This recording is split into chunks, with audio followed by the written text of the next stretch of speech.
Bəzən elə olur ki, söz boğazımda düyünlənir. Danışmaq istəyirəm, amma danışdığım hər kəlmə ürəyimdən qopan bir parça kimi səslənir. Çünki mənim danışdığım dil adi bir dil deyil. Bu anamın mənə ilk öyrətdiyi can balam kəlməsinin dilidir. Mənə ilk dəfə qızım deyən səsin nəfəsidir. Bu dil nənəmin kövrək nağılının, babamın ağır-ağır danışdığı həyat dərslərinin yoludur. Mən bu dilin içində böyüdüm. Bu dilin qucağında yıxıldım, durdum, sevdim, incidim. Hər duyğumu bu dilin qanadlarında daşıdım. Amma bir də var. Bu dilin məndən əvvəl susanları, artıq danışa bilməyənləri, şəhid olanları. Bu dil şəhidimizin son sözüdür. Vətən sağ olsun. Bu dil anasının o qara günündə söylədiyi fəryadın dilidir. Bu dil bayrağa sarılıb torpağa verilən oğulların yaddaşdır. Mən bu dildə danışanda qorxuram.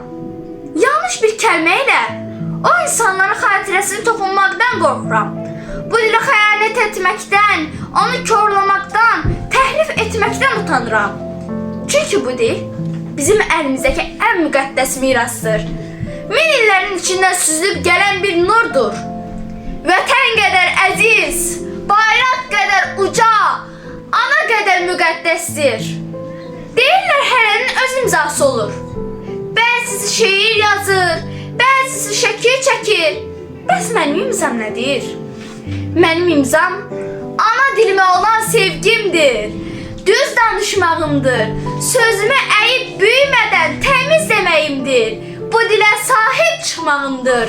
Bilirəm, bu dilin taleyi bizim əlimizdədir. Biz danışdıqca yaşayacaq. Biz qoruduqca güclənəcək.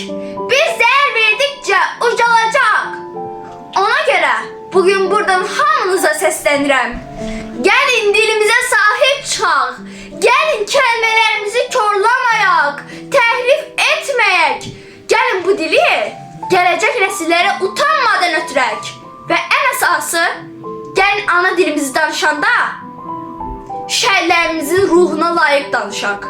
Çünki bu dil bu bizim bütün qürurumuzun, bütün tariximizin, bütün ürəyimizin dilidir. Ana dilim.